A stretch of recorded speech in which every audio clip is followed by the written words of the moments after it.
Welcome to Real Flix Reviews Movie News. This week we have Jonathan Charney, James Stevens, and Ryan Preston. So this week's question for you is, who are your top 3 Hollywood legends? And you'll get to our answers coming up in a bit. So the first piece of news I thought was interesting was a mask worn in one of my favorite movies of all times. Killer Clowns from Outer Space has been put on eBay, one of the last surviving character masks. How much is it going for? Let's see, because you can catch that on our Facebook page, by the way. Holy crap, $4,500. Is that sort of like the current going bid or what? That's actually, there's been 0 bids. The starting bid is for $4,500. When did they start? Wow. Time left is 5 days, 19 hours. Do you know how long it's been on there? No, not that I see. That would be an interesting thing to know. I don't see this. Don't get me wrong, I like that movie, but at this point, I think it's a little obscure. I mean, it was made in Santa Cruz. It's not really that great of a movie. I mean, the clown makeup and masks were amazing, especially for the time, but who's going to spend $4,500 on that? Nope. I mean, I would spend that or more on an original Blade Runner gun, but... Would you prefer one with a firing pin? Since if I remember, there's Adam Savage talks about that, and I think all the guns were demilled, so technically they never worked to begin with, if they were based, if they started with an actual firearm. All right. Huh. Let's see, other piece of news. Well, here. John's favorite guy just let out a trailer for Transformers: The Last Night. Mr. Michael Bay is putting out more teaser trailers. Are you excited, John? More Transformers. I don't even think I watched the last one with Marky Mark. Don't get me wrong, I'm not a big fan of Michael Bay personally, but there was an interview I read with him, and people were giving him crap, and somebody said, it's like you're making movies for 13-year-old boys, and his comment was, what's wrong with that? And that's when it kind of hit me. It's like, I get it. I'm not his audience. The first one I was, because I loved it growing up, but after that, it got away from the series a little bit. I'm just like, okay, I can respect that. He's making money. I'm not a big fan of his let's blow everything up and try to make every movie a better spectacle. Okay. What do you think, Ryan? Yeah, no, I there's no way I've been paying attention after the first movie of this pile of bullshit that he keeps putting out. Well, did you see the first? Because I watched his original trilogy, and that's kind of where I stopped. Oh no, I mean I couldn't get past the first piece of shit movie. It was so abysmally bad, but it was just one of those look pretty colors. No, fuck Michael Bay and those dumbass movies. I don't find Megan Fox attractive. No, I actually I really don't. She's not that. I mean, whatever. Her attractiveness is the least of my worries about the piece of shit. Well, I think that was the reason why I brought that up is because that's another audience that he's trying to get to go to them. I'll the agree Megan with that. Fox crowd. I think you can especially tell in the first two. In the first movie, she actually had a character, had a little bit of a backstory. You can say how good or bad that was, especially considering how poor her acting was. But in the second movie, she was pure sex appeal. That's all she was, and I actually have to agree. She's not classy in my opinion, and I don't know. It was just a poor choice of character. Yeah, honestly. Have any of you guys heard of Peter Jackson's going to release a movie at some point called Mortal Engines. Okay. It's based off a book, whereas hold on. John's loading a lot of spam sites right now. Sorry. It's Mortal Engines. It's a cinematic adaptation from a Universal Light project he's been working on for years. It's going to open in December 14th, 2018. So apparently it looks like it's another one of his big box office movies, that he's really famous for at this point, Lord of the Rings, etc. That's kind of how I feel about it. Is there any plot description? See, according to this, he penned the screen engines with his wife. I haven't found here it is. It's based off of Philip Reeves' book. Takes place on an Earth that was ravaged by natural geologic disaster that, thanks to a conflict called the 60-minute war to escape devastation. Some of the world's most prominent cities, including London, attach engines that raise them to the air, and shenanigans happened. Alrighty. It sounds a lot like an anime versus an actual movie, so we'll see how that works. Yeah. I mean, I'm actually, and I don't believe I'm saying this, I'm a huge fan of Peter Jackson. I like his movies. I mean, there are points, especially in Lord of the Rings, that I really disliked. Specifically with when he gave Strider and Durrell. If you read the books, Strider was given the sword at the beginning. It was him picking up his mantle as king. Yeah. And in the Lord of the Rings movie, he is given at the end. He becomes, instead of a willing hero, a reluctant hero. That really bugs me because it changes his motivation, and in my opinion, between the two. Yeah. Jackie Chan is going to be returning to action thrillers. In 5 Against the Bullet, he just signed on. I'm not sure who he's going to play, but I don't think he's going to be the star or the lead role in the film. But I don't get me wrong. I used to like Jackie Chan. Jackie Going to Chan. go after Jackie Chan. What is he gonna make? Rush Hour 12? I mean, look, I'm first of all, I'm into any more Rush Hour movies that dude wants to make. Second, this dude has never ever stopped working.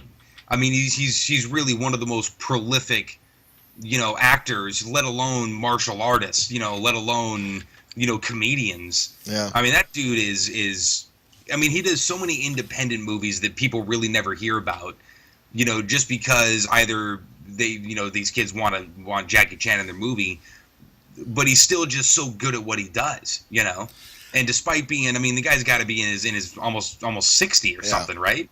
Yeah, I'm pulling up right now. 62. Oh my gosh! I mean, that dude is amazing. Yeah, you guys want to see some fun Jackie Chan's? Go look up City Hunter and Meals on Wheels. Hell and, yeah! See, the problem what's one? Final Fantasy Mission Force. Yeah, close enough. I think that's close. Fantasy Mission Force. Fantasy. Not Final Fantasy. Whatever. They're making new Final Fantasy. Did you see that? Yes, actually. It's Final Fantasy 1000. I can't believe they actually made an Assassin's Creed movie. Oh yeah. See, that's funny you talk about that. I've talked to somebody about that, and their major problem with it was how they changed. Was it the Anubis? Because the difference is Anubis. Thank you. If you actually play the game, it's some sort of like table thing he's strapped to. Yeah. In the movie, it looks like he's basically dangling from the device. Yeah, whatever. It's got to look a little more futuristic, sci-fi. See, I was going to say part of the reason why I think they did that is nobody is going to watch scenes where he's just laying there lifeless on some table. It's boring. It's going to make a bad movie. At least it'll be entertaining. There's going to be something in there that's going to make the viewers wait for the actual good scenes, because I guarantee watching him do whatever shit he's going to do with that floating chair is not going to be all that exciting. Well, look, it's not anything different than what The Matrix was. Maybe that's even what they were trying to get away from, was the look of, Keanu Reeves just kind of jostling around in a chair. Yeah. As long as they do better than the second and third one. Oh my god. But I mean, as long as they don't change really the mechanics of the Animus and what it is and no, I agree. What it's capable of. It's an interesting premise, but it can get Prince of Persia on this motherfucker real quick. Now, do you think this is going to be like a backstory into everything, or are they just going to throw you in the middle of it? Because I have a feeling there's going to be a lot of... As far as a backstory, anybody who's playing the video games doesn't really know where this is all going or really what the crazy backstory is. I mean, you know sort of the bits and pieces. Yeah, you know the gist of it, basically. But are they going to throw... So hopefully they kind of do that, because involved in the video games is this really kind of bitchin' conspiracy. Well, because that's what I'm wondering. Are they going to throw that in? Because if they do, I bet they're going to do like they do in the games, where you see bits and pieces and you have to assemble it at the end. Like the codex, you mean? Yeah, I mean, how much are they going to include? Because they have to include enough that people who have never played the game have to understand. Because otherwise, and it's not that hard, to catch somebody up on the concept of what's going on. It's just a matter of, do they blow their wad basically in the first hour and a half that they put out there, and then leave no room for for the expansion of potentially a really interesting universe. See, here's what I'm thinking. I'm thinking what they're going to do is they're going to sprinkle it along through the movie, just like the game does, because you're going to see a little bit of them talking. You're going to see him running from roofs and doing stuff, a little bit more talking. I think that's the only way you're going to be able to do it and have it feel like the game. Because a lot of movies based off of video games blow everything right at the front, and you basically riding the wave of it till the end. Yeah. You know, I'd be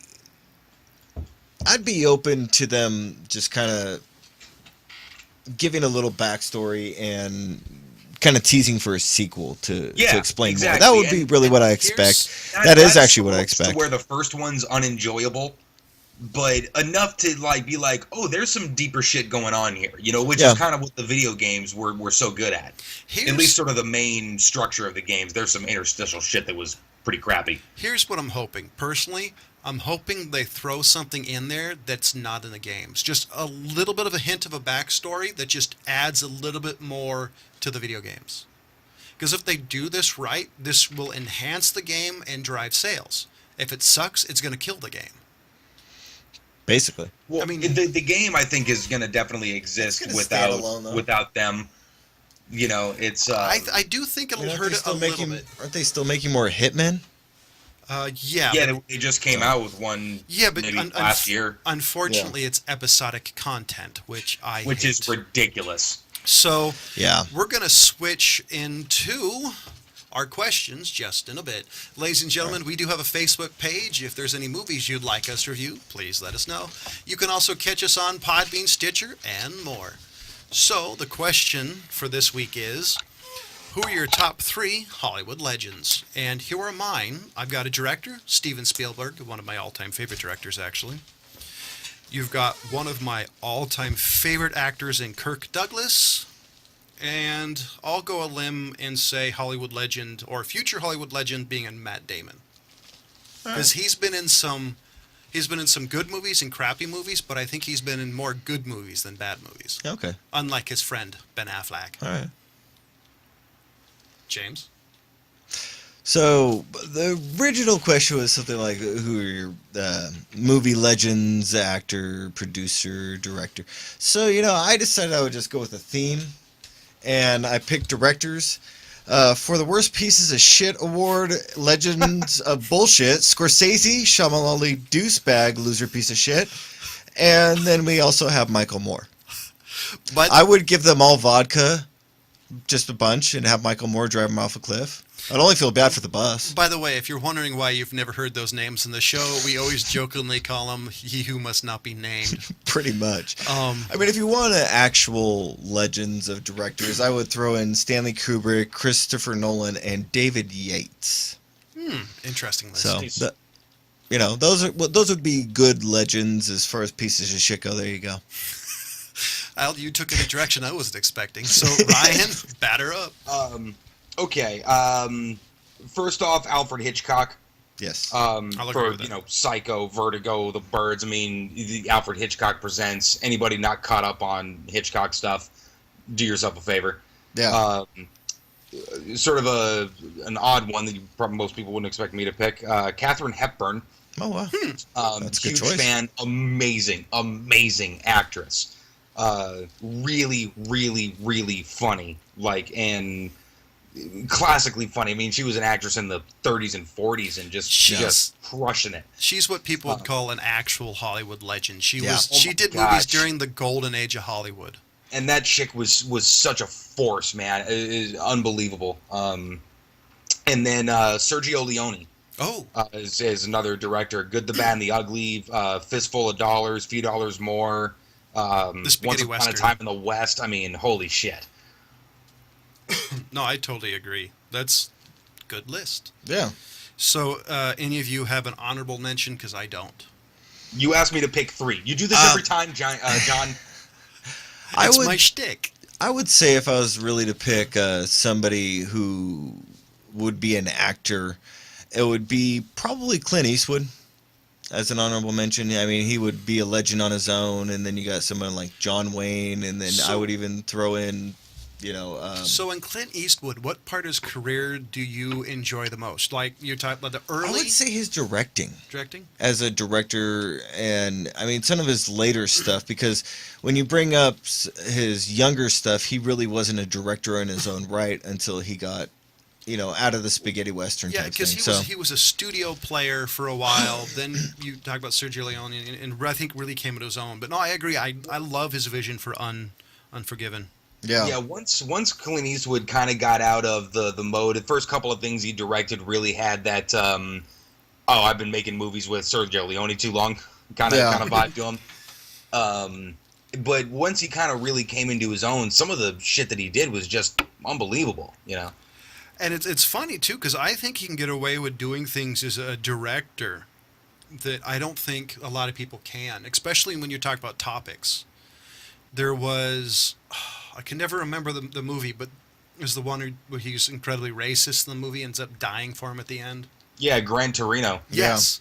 Yeah. Great movie. That was a movie I have never heard anything bad of. Everybody I know who have seen it gave it incredibly high praise. Yeah, I could definitely see that. I mean, it is a great film. I mean, I don't know if you actually took the time to watch it. Did you?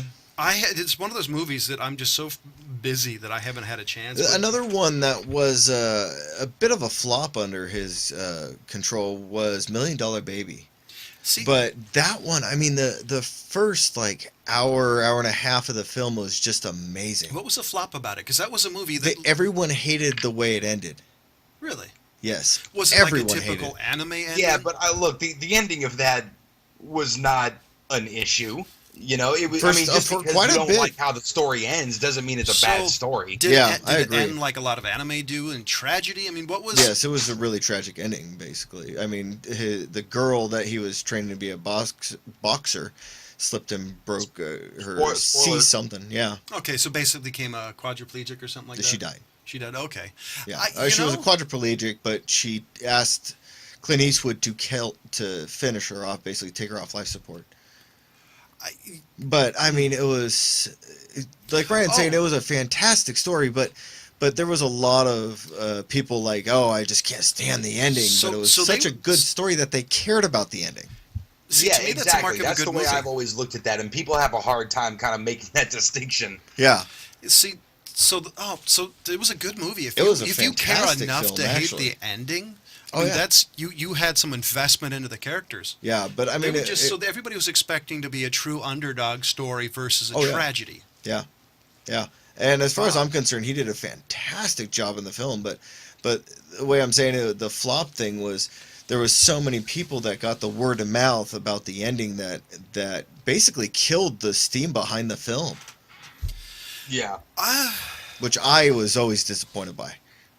That's interesting. I mean, I'm not really surprised that a movie would be ruined by that. I mean, that's kind of a common tragedy when you talk about movies. But I definitely think people need to give it more thought. I mean, if you care about the characters. Yeah. Now, exactly. A little bit of movie news. I do think this is interesting. Alien Covenant gets its first poster and early release date. That'd be interesting if they originally scheduled aliens to hit into the Covenant. Originally scheduled to hit theaters on August 4th, 2017. It will now be released 3 months earlier on May 19th of next year. The new film continues to follow Michael Fassbender's David, the synthetic who was only 2 surviving characters from Prometheus. Here's my problem. Prometheus sucked. Right. I wanted in this movie they have to redeem themselves from a very poor movie, in my opinion. Yeah. What do you think, Ryan? James? Yeah, the first 2 movies were so unique, and mostly because of the amazing cast. Prometheus kind of went off the rails a little bit, but I mean, it's there's no life left in these types of franchise. Let these movies live on in people's memories and whatnot. Not like when my dad used to tell me about a movie, he'd be like, "Oh, go see, Good, the Bad, and the Ugly." I didn't have to tell him, "Oh yeah, but I saw Good, the Bad, and the Ugly 14 and it sucked." See, I don't disagree. I do think you could bring new life into the Aliens movie. I just think you have to get away from what they've been doing. It's basically the same. It's basically the same story as the first one. I mean, I think you have to figure out how to reinvent it in a way that's new and not stereotypical for the franchise. And which I don't know if it's possible with this character. I don't know. Because otherwise, I agree with Ryan. It's this Friday the 13th, Chucky. There's all these great movies in the 80s and 90s that you just need to let die because all you're doing is killing what was once a great franchise or series. I think they just need to let it go and move on. Well, it doesn't kill it. It just dilutes it. It waters it down. Yeah. I'll agree with that. I would also say, and this is a little bit of a bad comparison, is actually no. You talk about the Rocky movies. The first three are amazing piece of writing, and the farther you get away, were crap. Yeah. The last one before Balboa in Creed was it was him helping a guy named Tommy the Machine Gun. It was horrible. Balboa, I think, resurrected the franchise a little bit. I haven't seen Creed. I haven't either. I don't know if I want to. I don't give a crap. It's here's my thing, man. People will watch these movies without the title Rocky or Creed or Balboa. Yeah. You can make a boxing movie and people will watch it. Yeah. Yeah, but for one, people like sports movies, but we're not just talking about boxing. Rambo. All that shit. You can make just a generic action movie without having the name Rambo attached to it. Yeah, but the most So, like I said, it dilutes these things. People have forgotten that First Blood was a great movie because the waters have been muddied so much with bigger and bigger knives. I would also say that it was really close to the era of the Vietnam War. It was still fresh in some people's minds. You had a lot of context that was still there. By the time you got to the... It was a huge social commentary at the time, not just sort of gratuitous killing. Now, I like gratuitous action movies as much as the next guy.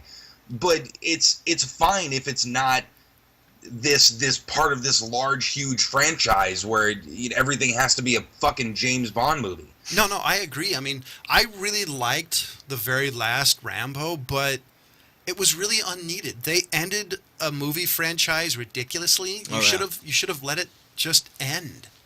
Yeah. And maybe they should have done the same thing with Aliens. Well, they should have done it with Aliens 3. I thought that was the perfect cap for the movie. They should never have made 4 and 5 or 6 or whatever. Yeah, I agree. They needed to let it go and just... I think maybe let these things be. Maybe that's the one thing Hollywood at this point has a hard time being. They see a franchise like Aliens, for example, did amazingly well in the first 2 movies. I don't think it did as well as the third movie, at least not in my imagination. But they see what the numbers were originally, and they're like, oh, we could easily redo this. And they're wondering, hey, why is everybody bitching about this movie? Pretty much.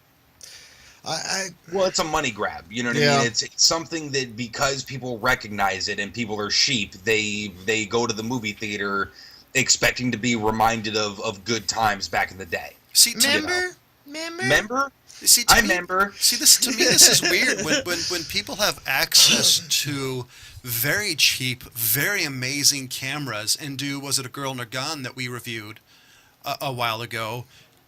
You see these movies, then they're like, hell, give that guy $1 million or $100,000 and let him make a full-on movie of that. I don't get why they're doing that when obviously their Netflix and Amazon are kind of drinking their milkshake. Hold on, I'm sorry, $100,000. Are we making movies in 1914? Well, you know what I mean. I mean, give the guy who made A Girl and Her Gun some money, see where he goes. He probably made that movie for over $100,000. Well, yeah, but you know what I mean. I mean, fine, give him $1 million and say, go have fun. We just want a 90-minute movie. Well, so that's the thing is luckily there are enough, sort of independent producers out there who will sort of give the unknown guys, here's $1.5 million, go make something special. And I think the lack of a budget can do a lot for somebody's creativity. We've gotten a lot of good movies out of just small budgets. Star Wars, Indiana Jones. And I mean, people really doing things on popsicle sticks and rubber bands. I mean, just the old school movie magic stuff is still there for people who are willing to exploit it. I think part of the other things is these days it's like movies don't require you to suspend your belief anymore. It's all CG'd and makeup and covered instead of like even Star Wars. You could tell, okay, they smudged with Vaseline on the camera and they played tricks to get it, but it made you get into the movie by suspending your belief enough to really start enjoying the story. Well, let me just put this out there. Hopefully the audience out there would recognize the name Jim Henson. He made his own basically brand. Oh yeah. And he started back where Ryan was saying, where you got popsicle sticks, glue, and just a bunch of crap that you stick together. He did practically for the first 30 years of the Jim Henson career, he was doing it himself. Yeah, he was the voice of Kermit. Yeah. And I mean, if you don't really know that name, you don't know television or movies. Yeah, and people will definitely know him from the Muppets, but I mean, this goes so far beyond Muppets. Well, and not even just like the kids stuff. I mean, we're talking dark things. Oh yeah. Well, that he did monsters for and really really twisted types of things, but it was still this 3D amazing thing that someone cobbled together in a garage studio. Well, see, I think the Muppets are a perfect example, is because they were obviously puppets. They weren't trying to hide it. They were just trying to make entertainment. Yeah. And by you acknowledging it and saying, "Oh, well, I don't care," and you're having fun. Movies today are so, you're kind of tasting the Technicolor rainbow that I think it takes you out of it. I don't think there's any imagination in movies today. Yeah, well, I mean, I can't stop preaching about this, but I mean, seriously, the model makers, the people who used to build stuff, it gave 3 dimensions to what you were seeing. It made you that you're looking at. Everything nowadays looks a little more flat, even though it looks a little prettier, and even in 3D, things can look just not really there. No, I agree, and that's why I like Adam Savage, for example. He was a co-host of the Mythbusters. You guys don't know who he is he was a hard edge model maker for ILM, and it's just like you see stuff like that, and Ryan's totally right. I agree. There's a texture, I guess you would call it, that is just not there. I do think that the human mind can tell the difference between CGI, especially if you look at older movies. Like, look at Independence Day. You can totally tell the scenes are computer animated. Right. As time goes on, the worse it looks. It's referred to as the uncanny valley. Your brain telling... Damn, I really want to hear his point. That's off about it, even though you might not be able to put your finger on it. And at least, even though you knew that there was a guy's hand up whatever puppet's ass you were looking at, you were sometimes like, oh, that's creepy. If I came across that in a dark room, I'd lose my shit. Oh, hell yeah. So, no, I think, and this has probably been a theme since episode 1, honestly, and not Star Wars. Be creative. Yeah, give these people some jobs again, man. It's a shame that these artists are out of work these days. Yeah, make Hollywood great again. And I would and I would say, I think the 80s and 90s were kind of, I'd call it the Hollywood's second golden age, because you got technology to a point where it was easier doing model making. You got a little bit of a computer assistance. And then when you hit 2000, right off the rail. Well, like, for example, if you take a look at Tron and like the Black Hole, Black Hole's a Disney failure, by the way, if you don't know what it is. They didn't get an award because they thought it was cheating using computers. Which, look, to be fair, it's absolutely not cheating. I mean, it's definitely its own art, but I, like you said, dude, computer assistance, I think, is the angle that people need to be looking at it from. Sort of enhanced and not necessarily just fucking whole cloth. We're creating a movie with people standing in a warehouse of green. Like, I'd rather see, like, scenes. I think Lord of the Rings was the last movie I can think of that actually did both. but I would rather have Lord of the Rings than Sky Captain in the World of Tomorrow. I mean, yeah, exactly. Leave it, Extraordinary Gentleman. They bridged the gap beautifully. They had new technology that was amazing, that made those wide shots something you would never be able to do in real life. You can't get that many extras to run into a battle. Oh, no. You know, and they actually created a technology that made each one of those individual orcs rushing into battle sort of their own, you know, autonomous AI that was guiding their movement. So you didn't have these copy paste blocks of 1,000 people doing the same thing, you know. Yeah, no, I don't know. I mean, maybe next week's episode we'll continue on this particular topic, rant. yeah. But it's something that Real Flix Reviews have been saying pretty much number one is we just want original content. We're tired of rehashed, painted over. Matter of fact, stop robbing my fucking childhood, Hollywood. I don't want another Top Gun movie. I don't want another Ghostbusters movie. And I swear to God, if you make another Indians movies, I'm going to strangle somebody. Those movies weren't that good when they came out. To the people, the 4.5 people who watch this, that you stop just going to see the tentpole shit. Yes. You know, go out and actually look for independent film and give them your time. And, you know, read the description of a movie like people used to do at a video store, instead of just like, ooh, pretty trailer. Oh, by the way, I will say, if you live in like Ryan's neck of the wood, you know, in Los Angeles, and all you see is the tentpole movies, you fucking suck. I would give a lot to have the ability to go down to a theater that shows indie movies and actually spend my money, because I can't do that where I live. Yeah, you gotta support the starving artists out there, because they need your money more than you know, Tim Burton. Yeah. So pick on Tim Burton. Seriously. So, ladies and gentlemen, for Jonathan Charney, James Stevens, and Ryan Preston, thank you for watching.